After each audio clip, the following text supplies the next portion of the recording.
Alright, so in this we're going to go over what I normally have in the top of my pack. So normally the way that I load my pack is the sleeping system is at the bottom. Okay, it's the biggest, it's the bulkiest, and to be fair, when I wasn't running packs with frames, internal frames, they were all external, having the sleep system up against my back was it was a lot more comfy than some of the other stuff I could have put up against my back. So, excuse me. So in one pouch we have kind of the utilities, and in the other one we kind of have the miscellaneous. So throughout the day and throughout yesterday, things have kind of gotten thrown around, but for the most part I try to keep it like that. One utility, one, sunscreen, bug repellent, water purification tab, stuff like that. And then the other one, which I consider more of a utility, is stuff like this. So if I got a clear trail or stuff like that. So this is a Corona razor tooth saw. I actually have a Silky at home, but I opted to bring this because it was lighter and it was smaller. Once I start winter camping, I'll end up bringing some of the more heavy stuff out because I can pack it on a sled. But this, I'm really happy with this. I've always been really happy with these. They're not exactly cheap, but they seem to last a while, and they seem to be pretty, not only handy, but they're pretty reliable and they're pretty rugged. Like I said, every now and again you'll end up breaking the end off. I'll try. You'll end up breaking the end off like right there, and that's kind of a pain. But I mean, it is what it is. You can get a new saw blade for it. But I like them. Like I said, they're light, they're rugged, and normally in the winter I'll bring something with a little bit more heft to it. Gloves, obviously. Every time I'm working around the fire, every time I'm getting firewood, I have gloves on. Just another layer of protection. I don't need to have any burns on my hands or anything like that.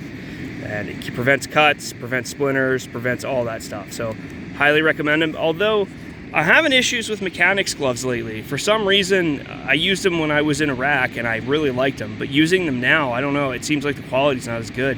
I'm burning through them super quick, and it's always the same thing that happens. So it'll be these two fingers that'll end up just wearing through, and then the rest of the glove's okay, but you got two fingers out, so I mean, why?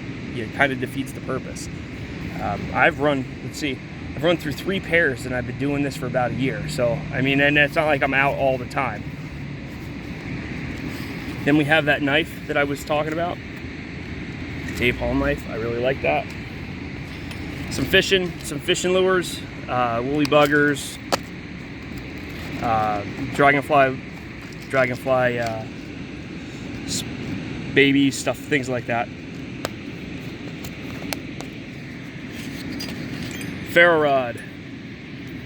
I really like this ferro rod. Again, I got it in my tack pack, or not my tack pack, my battle box, and it seems to work really well. I like that it's just one solid chunk. You don't have to mess around with everything. But again, you got to make sure you get that coating off, or it won't spark. This, so let's see here. That's the brand name.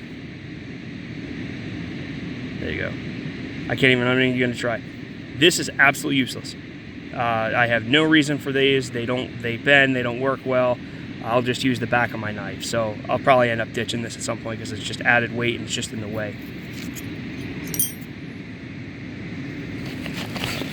Okay, so I can start to see this is the utility pouch. So that axe that I reviewed yesterday, or that, hatchet, whatever you want to call it.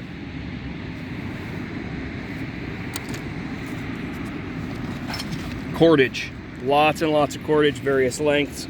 Matter of fact, I am cooling down a bottle of water right now using the river and cordage. I just have it tied to a stump because it's getting warm out here, and I could use something cold to drink. Lighter. I have these stowed everywhere. I have some in my pockets. You just never know. Usually I childproof them, but apparently I didn't for this one. So, I mean, what are you gonna do? Waterproof match container. Let's see.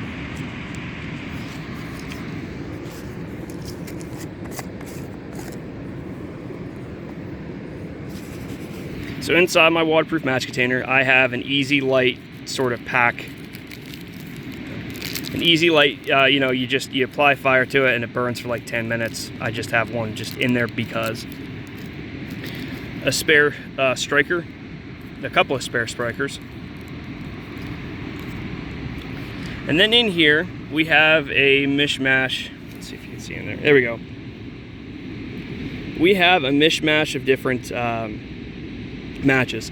We have some Strike Anywheres, we have some just regular wood matches, and then we have some hurricane matches. Again, you don't know what you're going to get yourself into. It's better to have a whole bunch of matches of different varieties than just one of the same, and it turns out that something went wrong and you're not able to light it. So, as I've said before, various, if you can have two of the same thing, they're not heavy, but it's one of those things that's essential to life. Absolutely bring it. Hex key for my bike, another carabiner, and that is it for this pack. So we're not going to talk about that. In here, I have my little flashlight. It's a Surefire. I really like it a lot. Or not a Surefire, it's a Streamlight, I'm sorry. Micro Stream. I really like this. You just plug it into, your phone charger. This is a USB. What is that? It's like USB-B, and then now we're on C, or whatever the case may be. It's different, but I have one, close by. But it's got three. You probably won't be able to see it during the day, obviously. It's got three levels. See, it's got it's got high, low, and strobe. I think strobe is useless, but that's just me. Spices, all different spices for, if we catch a fish or something like that. I have some oil, so that's vegetable oil for frying up a fish. Ramen packets, just in case I just need some salt. We've got everything in here. We got salt, pepper, onion powder, garlic pepper, lemon pepper. Yeah, all sorts of really good stuff. Not essential, but just something I like to have on standby.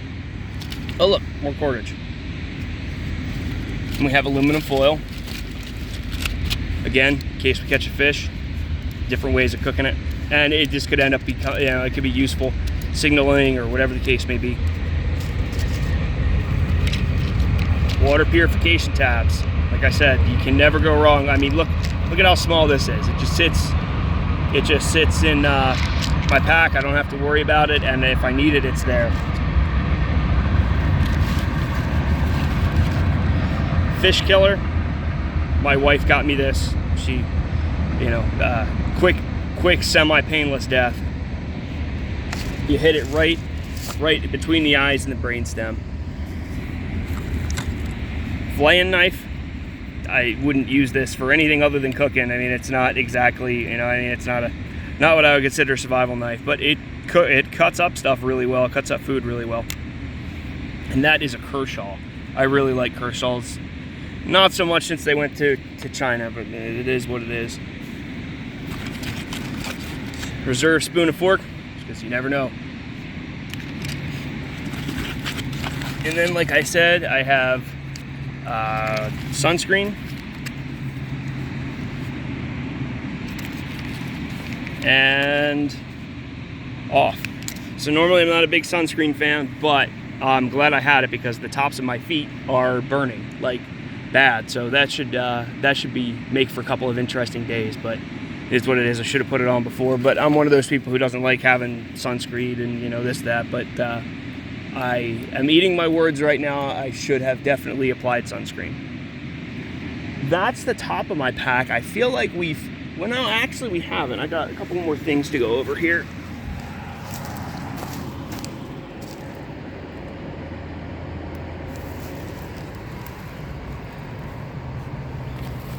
So this is my radio. It's a Baofeng. It's a cheap radio. The reason I have it out here is because number one, it's got the whip antenna, and number two, it's got an extended battery. Now, the reason that I have that is obviously you've seen in some of my other episodes, getting a hold of people. That's what it's all about. Yeah, I have cell phone service, not a huge deal, but what happens if my cell phone breaks or my cell phone goes dead? It's always good to have backups. I highly recommend everybody getting a radio. The issue with radios these days is you got to have somebody to program them. You know, make friends, go on Google, look up your local ham, you know, and that's a topic. Getting your ham is a topic for a whole nother video, but basically just having a backup to your backup, or not a backup to your backup, but just a backup. And then here we have a full-on trauma kit. Chapstick, super important. Always want to have chapstick. But I'm actually going to open this up and show everybody. I probably won't rip it all apart because I have it in there very, very delicately. So, as you can see, we got tourniquet, we got quick clot, we got compressed gauze, we have a lighter. Again, lighters are good. Gloves, wound seal. We have stuff for chest, for sucking chest wounds. I have some Benadryl. Everybody gets stung. You know, there's a chance everybody could get stung all the time out here in the field. I have Band-Aids and a hydration pack. One time I went camping with somebody, and they decided they were going to show me how tough they were by tearing it up, you know, tearing up the mountain and this and that. He was the first one to get to camp, and that was all great and fine and dandy until he ended up having cramps so bad that he couldn't move, and nobody had any Gatorade or anything to give him. So I got to that point where I just I've carried one ever since. But don't be stupid. But you know, I guess that's the main takeaway from that. Don't be stupid and try to prove to your friends how much better than them you are. You know, stuff happens out in the woods, but it's always good to have the Gatorade. This is tourniquet and hot and cold pads, or I'm sorry, cold pad. Yeah, cold pad. And then in case of stings, we have anti-sting solution stuff. Now, I want to say something. If you are going to buy first aid equipment, make sure it is good quality equipment. Okay, don't buy the tourniquet that has, highly recommend a cat tourniquet or a rat's tourniquet. This one is one that I got in my tack pack, and you know what? I've tested it. I've tested it at length on myself, and it works. It works really well. I don't have any concerns with it not working correctly if and when the time comes. However, with some of these knockoff tourniquets, the spindle will break. Things won't work correctly. If it comes to the point where you're using first aid equipment, it needs to work. No questions, no haphazardly. It needs to work. That's the same thing with, firearms. If you're going to carry a firearm to protect yourself, it has to work 100% of the time. It's one of those things where, I hate to say it, but buy once, cry once. If you're gonna carry medical equipment, this, that, make sure that it is absolute top quality. It's worth it, because you never know when you'll need to use it.